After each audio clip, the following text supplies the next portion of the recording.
नमस्कार फ्रेंड्स, मैं जगदीश फिर आ गया आपके लिए एक अच्छा सा वीडियो लेके। इस बार वीडियो अच्छा है बुरा है आप ही लोग बताना। ये मेरे हिसाब से काफ़ी बुरा खबर है और आप लोग को पता है कि ईपीएफओ की तरफ से एक बड़ा सा चेंज आने वाला है। यस माय डियर फ्रेंड्स, बहुत बड़ा चेंज होने वाला है। और जैसा हमने बताया था हमारे पुराने वीडियो में, ईपीएफओ आपको आने वाला समय में बहुत सारे गुगली बाउंसर्स यॉर्कर्स क्या क्या मारेगा हमें पता नहीं। एक तो बाउंसर या गुगली आप बोल सकते हो कि मार चुका है दैट्सू 1.16% वाला जो कंट्रीब्यूशन बढ़ाया था, ये आपके लिए एक अननोन चीज़ था। बट सिमिलरली और एक बड़ा चीज़, इंपॉर्टेंट चीज़ आने वाला है आपको बताने के लिए हम लोग इस वीडियो लेकर आए हैं और इस वीडियो में जानने के लिए बने रहिए हमारे साथ। फ्रेंड्स, बहुत ही बड़ा चेंज आने वाला है। ये बड़ा चेंज आपको बता दूं कि हायर पेंशन स्कीम जो लोग हैं उनके लिए, साथ साथ जो लोग लोअर पेंशन स्कीम में हैं उनके लिए भी ये चेंज है। पहले बताएंगे ये चेंज है क्या। ये चेंज है, जैसा आपको पता था कि एक पेंशन कैलकुलेशन का कैलकुलेटर जो फॉर्मूला है, आपको याद है हमारे पेंशन कैलकुलेटर का फॉर्मूला क्या था ना? आपका लास्ट 5 साल का सैलरी का एवरेज, मतलब लास्ट 60 महीने का सैलरी का average multiplied by number of service years divided by 70, यही था ना?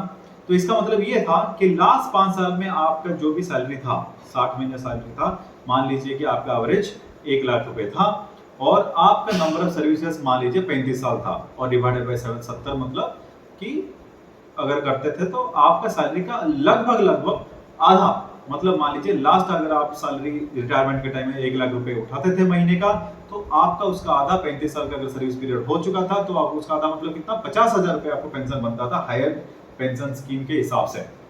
बट जैसे हमने एक्सपेक्ट किया था, कुछ ना कुछ डिस्कशन चल रहा था और यही चीज सुनने को मिला है। रेफर टू नवभारत टाइम्स या बहुत सारे अलग न्यूज़पेपर्स हैं, सब लोगों ने कुछ ना कुछ निकाला है और इसके बारे में आज जोर शोर से आज बड़े चर्चा में आया है और आज बहुत ही बड़ी तरीके से ये छपा भी गया है। फ्रेंड्स, चेंज ये हुआ है कि जो लास्ट 5 साल का आपका एवरेज चल रहा था कैलकुलेशन के लिए पेंशनेबल सैलरी, वो अभी चेंज करके पूरा सर्विस पीरियड का सैलरी को एवरेज करके वो पेंशनेबल सैलरी में कंसीडर करने के लिए प्रपोजल गया है माय डियर फ्रेंड्स। ये कंफर्म नहीं है, it's just a proposal only, ठीक है? बट आज नहीं तो कल कुछ ना कुछ चेंज आया। अगर धुआं उठ रही तो कहीं ना कहीं आग लगी है, इसका मतलब। तो माय डियर फ्रेंड्स, ये गारंटी के साथ ये नहीं बोल रहे कि ये इंप्लीमेंटेशन पूरा हो जाएगा, कि पूरा एवरेज कर दिया जाएगा पूरा सैलरी को, बट कुछ ना कुछ तो चेंज इस पीरियड में, इस कैलकुलेशन में तो किया जाएगा। That is one part my dear friends. इससे आपको क्या तकलीफ होने वाला है? फ्रेंड्स, प्लीज अंडरस्टैंड कि लास्ट 5 साल में एक पर्टिकुलर आदमी का, पर्टिकुलर एम्प्लॉय का अच्छा खासा सैलरी रहता है एवरेज, ठीक है? क्योंकि आप अपना सबसे हाईएस्ट पोजीशन में रहते हैं जब रिटायर करते हैं और अच्छा खासा सैलरी रहता है। मान लीजिए कि आपका शुरुआत का सैलरी कितना होगा, जो भी होगा, एक बंदा जो शुरुआत का सैलरी मान लीजिए 10,000 रुपए में सैलरी शुरू किया, जब बढ़ते बढ़ते 2 लाख रुपए तक पहुंचे हैं आप रिटायरमेंट टाइम में, तो अगर सारे को एवरेज कर दिया जाए तो क्या होने वाला है सोचिए। मतलब आपका पेंशनेबल सैलरी एवरेज हो जाएगा पूरा, अगर करेंगे तो बहुत ही कम होगा। वो आपको हम दिखाएंगे कितना फर्क पड़ने वाला है, ठीक है, एक एग्जांपल के साथ। और तो और एक बड़ी इंपॉर्टेंट पॉइंट है, ये जो फॉर्मूला चेंज हो गए, formula not only higher pension scheme के लिए, फॉर्मूला चेंज होते सबके लिए एप्लीकेबल हो जाएगा। सो जो लोगों को लोअर पेंशन स्कीम में जिस कैलकुलेशन में मिलने वाला था उनको भी ये अफेक्ट करेगा। सो दोनों पार्टी, मतलब जो ले रहे हैं हायर पेंशन स्कीम में या लोअर पेंशन स्कीम में, सबके लिए एप्लीकेबल हो सकता है ये formula. So my dear friends, let's come to my screen कि एग्जैक्टली कितना आपको अफेक्ट पड़ेगा उसको देखते हैं।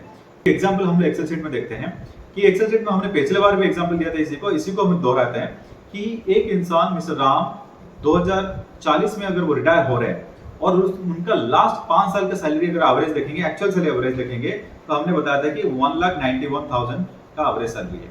और अगर वेज लिमिट, अगर सीलिंग लिमिट के हिसाब से देखा जाएगा, तो जैसे हम लोग लास्ट पैटर्न हम बता रहे थे 15,000 रुपए अभी हो रखा है, तो क्या पता हम 2040 में जब जाएंगे तो मिनिमम वेज लिमिट का भी सीलिंग बढ़ चुका होगा, तो 30,000 रुपए का एवरेज सैलरी होगा, तो एवरेज 30,000 का, ये हमारा अंडरस्टैंडिंग था, ठीक है? और इसके हिसाब से अगर इन्फ्रेंसेस आप देखेंगे तो इसके हिसाब से हमारा कितना बन रहा था ना, सर्विस पीरियड अगर 35 साल का माना जाए तो मेरा जो लोअर पेंशन स्कीम में अगर देखा जाएगा, लोअर पेंशन स्कीम में आप देखेंगे तो 30,000 मल्टीप्लाइड बाय 35 डिवाइडेड बाय 70, मतलब इसका आधा हो जाता है, तो ऑलमोस्ट 15,000 रुपये आपका पेंशन बनने वाला था my dear friends. Now what happens अगर मेरा हायर पेंशन स्कीम में अगर देखा जाएगा उसी कंडीशन के हिसाब से, हायर के हिसाब से देखा जाएगा तो 1,91,000 अगर आपका उनका था सैलरी एवरेज था 35 इयर्स में, उनको बन रहा था 1,91,000 मल्टीप्लाइड बाय 35 डिवाइडेड बाय 70। इसका मतलब ये है कि 95,729 रुपीस पर महीने का हायर पेंशन मिलने वाला था। Now the twist is what, जो गुगली और एक गुगली आया आपके लिए, ये है कि अगर मान लीजिए ये जो प्रस्ताव है जो दिया गया है सूत्रों के मुताबिक अगर ये पारित हो जाता है तो क्या होगा कि आपका जो एवरेज सैलरी जो 30,000 रुपए लोअर पेंशन स्कीम में होता था वो भी एवरेज आउट हो जाएगा, वो हो जाएगा 16,857, और तो और इसके हिसाब से देखा जाएगा 8,428 रुपए। इसका मतलब 15,000 से घट के 8,428 रुपए हो जाएगा आपका लोअर स्कीम के हिसाब से। अगर हायर पेंशन स्कीम में अगर जाते हैं सेम कॉन्सेप्ट को लगाते हैं कि एवरेज कर दिया जाता है तो 1,91,000 जो लास्ट 5 साल का आपका एवरेज सैलरी हो रहा था ना, दैट विल बिकम 79,837 रुपीज। और इसको अगर हम लोग फिर पेंशन कैलकुलेशन करते हैं नया फॉर्मूला के हिसाब से जो प्रपोजल गया है तो कितना होगा 39,000 रुपीज 918 रुपीज। इसका मतलब ये है आपका महीने का घाटा कितना होने वाला है ना, 55,810 रुपए का घाटा होगा। बहुत ही बड़ी अमाउंट का घाटा होने वाला है माय डियर फ्रेंड्स। मुझे ये होगा हायर पेंशन स्कीम में, लोअर पेंशन स्कीम में कितना होने वाला है घाटा, 6,571 रुपीज। तो इसका मतलब ये है कि ये दोनों कैटेगरी ऑफ लोगों के लिए अफेक्ट करने वाला है।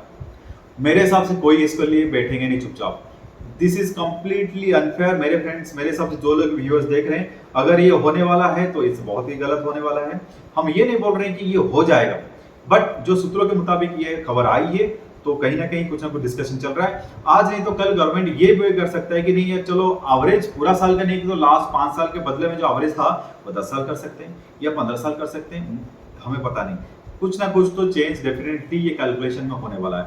सो ऐसे इंफॉर्मेशन के लिए आप हमारे साथ जुड़े रहिए। अगर आपको न्यू अपडेट्स ऑन ईपीएफओ हो, एनी फाइनेंशियल अपडेट्स के ऊपर चाहिए तो आप हमारे चैनल को सब्सक्राइब कर सकते हैं। और कुछ ना कुछ अगर आपको किसी फाइनेंस रिलेटेड टॉपिक के बारे में जानना है, डिटेल में पर्सपेक्टिव समझना है तो आप हमें मेल कर सकते हैं और आप हमें मेल करेंगे। मेल आईडी हमारा है meramoneyMachine@gmail.com पर। तब तक के लिए नमस्कार एंड जय।